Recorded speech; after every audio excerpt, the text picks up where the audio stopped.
Complaint പറയുന്ന ആളുകളുടെ പേരോ അവരാരെ പറ്റിയാണ് പറയുന്നത് ആ പേരോ ഞങ്ങളിതിൽ രേഖപ്പെടുത്തിയിട്ടില്ല എന്നാണ്. അപ്പോൾ ഈ മാറ്റി എന്ന് പറയുന്ന പേജുകൾ എന്താണ്, അതിലുള്ള വിവരങ്ങൾ എന്നതിനെക്കുറിച്ച് അറിയേണ്ടതുണ്ട്. കാരണം കോടതി പറഞ്ഞത് വ്യക്തിപരമായ വിവരങ്ങൾ പുറത്തു വരുന്നതാണ്. ഈ കമ്മീഷൻ തന്നെ ഇതിൻ്റെ ആമുഖത്തിൽ പറയുന്നു, ഞങ്ങൾ കംപ്ലയിൻറ്റ് ചെയ്യുന്നവരുടെ പേരും രേഖപ്പെടുത്തിയിട്ടില്ല, ആരെക്കുറിച്ചാണ് കംപ്ലയിൻറ്റ് ചെയ്യുന്നത് ആ വ്യക്തികളുടെ പേരും രേഖപ്പെടുത്തിയിട്ടില്ല എന്നാണ് പറയുന്നത്. പിന്നെ എന്ത് കാര്യമാണ് കോടതി നിർദ്ദേശത്താൽ സർക്കാർ മറച്ചു വെച്ചതിന് സർക്കാർ മറുപടി പറയണം. ആ മാറ്റിവെച്ച പേജിൽ എന്താണുള്ളത് എന്ന് പൊതുസമൂഹം അറിയണം. കാരണം പേരാണല്ലോ പ്രശ്നം. ഇനി ചില സൂചനകൾ വെച്ച് ഇന്ന ആളാണെന്നൊക്കെ മനസ്സിലാക്കിക്കോട്ടെ എന്ന് വെച്ചാൽ അതങ്ങ് മനസ്സിലാക്കിക്കോട്ടെ എന്നാണ് പറയാനുള്ളത്. ഇപ്പോൾ ഒരു സിനിമയുടെ സെറ്റിൽ വെച്ച് എന്നോടൊരു നടൻ പെരുമാറിയെന്നായിരിക്കും ഇതിൽ രേഖപ്പെടുത്തിയിട്ടുണ്ടാവുക.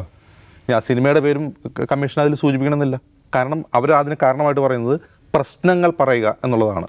അതിൽ ഇൻവോൾവ് ആയിട്ടുള്ള വ്യക്തികളെക്കുറിച്ചുള്ള വിവരങ്ങൾ ശേഖരിക്കുക എന്നുള്ളതല്ല കമ്മീഷൻ്റെ ടേംസ് ഓഫ് റെഫറൻസ്. അപ്പോൾ അതുകൊണ്ട് ഞങ്ങൾ അതിനാണ് ഊന്നൽ കൊടുത്തിട്ടുള്ളത്. അവർക്ക് ടേംസ് ഓഫ് റെഫറൻസിൽ പറയുന്ന കാര്യം ഒന്ന്, സ്ത്രീകൾ നേരിടുന്ന പ്രശ്നങ്ങൾ, സിനിമയിൽ സ്ത്രീകളുടെ പ്രാതിനിധ്യം വ്യത്യസ്ത മേഖലകളിൽ, സംവിധാനം, ടെക്നീഷ്യൻസ്, അങ്ങനെയുള്ള വ്യത്യസ്ത മേഖലകളിൽ സ്ത്രീകളുടെ പ്രാതിനിധ്യം ഉറപ്പാക്കാൻ എന്ത് ചെയ്യണം, സ്ത്രീ അനുകൂല സിനിമകൾ കൂടുതൽ വരാൻ എന്ത് ചെയ്യണം, അങ്ങനെ കുറച്ച് ടേംസ് ഓഫ് റെഫറൻസ് ഉണ്ട്. അപ്പോൾ അതനുസരിച്ച് അവർ പ്രവർത്തിച്ചിട്ടുള്ളൂ. പിന്നെ ഈ ഒഴിവാക്കപ്പെട്ട ഭാഗം എന്താണ് എന്നുള്ളതാണ് അറിയേണ്ടത്. ഞാൻ തീർച്ചയായിട്ടും വിശ്വസിക്കുന്നു അത് ഈ പറയുന്ന പവർ ഗ്രൂപ്പിൻ്റെ പ്രവർത്തനങ്ങളെക്കുറിച്ചുള്ള ഭാഗമായിരിക്കുന്നതാണ്. ഇപ്പോൾ പവർ ഗ്രൂപ്പിനെ പറ്റി വെറുതെ പറഞ്ഞു പോയതുള്ളൂ. 10-15 പേരുള്ള പവർ ഗ്രൂപ്പുണ്ട് എന്ന് ഇതിൽ പറഞ്ഞിട്ടുണ്ട്. ഞാൻ ഉറച്ച് വിശ്വസിക്കുന്നത് സിനിമ ഇൻഡസ്ട്രിയെ നിയന്ത്രിച്ചുകൊണ്ടിരുന്ന അല്ലെങ്കിൽ ഇരിക്കുന്ന ആ പവർ ഗ്രൂപ്പിനെ പറ്റിയുള്ള വിവരങ്ങളായിരിക്കും മാറ്റി വെച്ചിട്ടുണ്ടാവുക എന്നുള്ളതാണ്. ബാക്കി അതിൽ പറയുന്ന മുഴുവൻ കാര്യങ്ങളും ഈ മലയാളികൾക്ക് എല്ലാവർക്കും അറിയാവുന്ന കാര്യങ്ങൾ തന്നെയാണ്. ആർക്കും അതിൽ സംശയമുണ്ടോ? സ്ത്രീകൾ വിവേചനം നേരിടുന്നു, തുല്യവേതനം ലഭിക്കുന്നില്ല, ലൈംഗിക ചൂഷണം നടക്കുന്നു, ലോകത്ത് ഒരു ജോലിക്കും ഇല്ലാത്ത വിധം ജോലി കിട്ടാൻ വേണ്ടി വിധേയയാവേണ്ടി വരുന്നു. ഇത്തരം കാര്യങ്ങളൊക്കെ മലയാള സിനിമയെക്കുറിച്ച് അറിയാവുന്ന എല്ലാവർക്കും അറിയാവുന്ന, കൊച്ചുകുട്ടികൾക്ക് പോലും അറിയാവുന്ന കാര്യങ്ങളാണ്. അപ്പോൾ ഇതിലിപ്പോൾ ഉള്ളതിൽ അവർ ഫൈൻഡ് ഔട്ട് ചെയ്തിട്ടുള്ള കുറേ കാര്യങ്ങളുണ്ട്. അതിന് ചില ശുപാർശകൾ വേണ്ടത്ര ഒരു വെൽ സ്റ്റഡീഡ് ശുപാർശയാണെന്ന് എനിക്ക് അഭിപ്രായമില്ല എന്ത് ചെയ്യണം എന്നുള്ള കാര്യത്തിൽ. കാരണം എന്ത് ചെയ്യാൻ പറ്റും എന്നുള്ള കാര്യത്തിൽ സർക്കാരിനും ഐഡിയ ഇല്ല. കമ്മീഷൻ അങ്ങനെ കൃത്യമായ നിയതമായ ശുപാർശയല്ല കൊടുത്തിട്ടുള്ളത്. അപ്പോൾ നിയമനിർമ്മാണം, ചട്ടങ്ങൾ ഇത് കൊണ്ടുവരാൻ സർക്കാർ തയ്യാറാവുമെന്ന് വെച്ചാൽ അത് നിഷാദ് പറഞ്ഞതുപോലെ അതിന് കുറച്ച് റിസ്ക് എലമെൻസ് ഉണ്ട്. ആ റിസ്ക് എലമെൻസ് എന്താണെന്ന് വെച്ചാൽ, ഇത് ഒന്ന് ആലോചിച്ച് നോക്കി, ഇത് വേറെ ഏതെങ്കിലും ഇൻഡസ്ട്രിയിലെ സ്ത്രീകൾ നേരിടുന്ന വിവേചനത്തെക്കുറിച്ചായിരുന്നു റിപ്പോർട്ടെങ്കിൽ സർക്കാർ ഇപ്പോൾ ആക്ഷൻ എടുത്തേനെ. വേറെ ഏത് ഇൻഡസ്ട്രിയിലാണെങ്കിലും സർക്കാർ ആക്ഷൻ എടുക്കുമായിരുന്നു. ഇത് എടുക്കാൻ കഴിയില്ല എന്ന് പറയാൻ കാരണം ഇത് പലതരത്തിൽ സർക്കാരിനെ കൂടി ബാധിക്കുന്ന കാര്യങ്ങളാണ്. പലതരത്തിൽ സർക്കാരിനെ കൂടി ബാധിക്കുന്നതാണ്. ഇപ്പോൾ LDF സർക്കാരായതുകൊണ്ടാണ്. ഇപ്പോൾ UDF സർക്കാരാണെങ്കിൽ വേറെ എന്തെങ്കിലും മലമറിക്കുമായിരുന്നുള്ള അഭിപ്രായം എനിക്കില്ല. ഇതേത് സർക്കാരാണെങ്കിലും അവരെ സംബന്ധിച്ച് വലിയ പ്രശ്നമാണ്.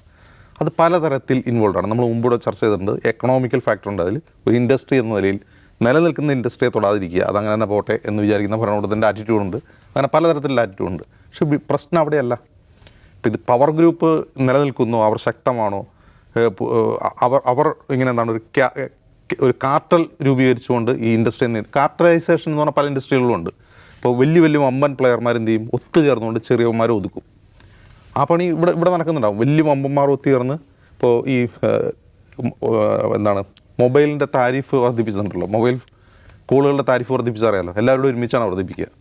അപ്പോൾ എല്ലാവരും അതിൻ്റെ കൂടെ കൂടേണ്ടി വരും, ഒരാളായിട്ടുള്ള ഡിസിഷൻ എടുക്കുക. അതുപോലെ കാർട്ടലൈസേഷൻ ഇവിടെ ഉണ്ടാവും, എല്ലാ ഇൻഡസ്ട്രികളിലും ഇവിടെ ഉണ്ടാവും.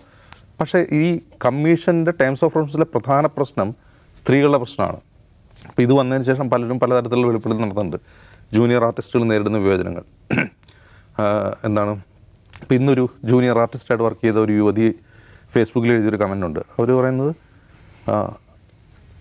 ഒരു 6 മണിക്കൂർ വെയിലത്ത് നിൽക്കേണ്ടി വരികയാണ് ജൂനിയർ ആർട്ടിസ്റ്റിന്. 6 മണിക്കൂർ തുടർച്ചയായിട്ട്. അവർക്ക് പീരിയഡ്സിൻ്റെ സമയമാണ്. 6 മണി. ജൂനിയർ ആർട്ടിസ്റ്റിന് വേറെ പണിയൊന്നുമില്ല. ഒരു ഷൂട്ട് ചെയ്യുമ്പോൾ ചിലപ്പോൾ അവർ ആൾക്കൂട്ടത്തിൽ ഒരാൾ നിൽക്കുന്ന പോലെ ആയിരിക്കും ഉണ്ടാവുക. 6 മണിക്കൂർ ആ ഷൂട്ട് 6 മണിക്കൂർ വെയിലത്ത് നിൽക്കേണ്ടി വരികയാണ്. മൂത്രമൊഴിക്കാൻ സൗകര്യമില്ല. ഒരു ബീച്ചിലാണ് ഷൂട്ട് ചെയ്യുന്നത്.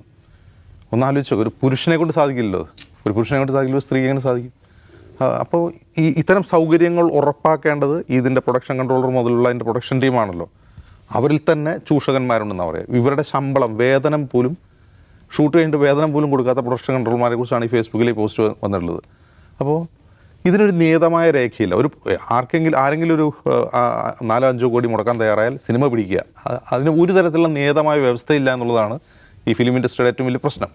ഇപ്പോൾ ഒരു തിരക്കഥ കിട്ടുക, സംവിധായകൻ ഒരു നിർമ്മാതാവിനെ കാണുക, അയാൾ പൈസ മുടക്കുക, 4-5 യൂണിറ്റ് എടുത്ത് ഷൂട്ട് ചെയ്യുക, പോവുക.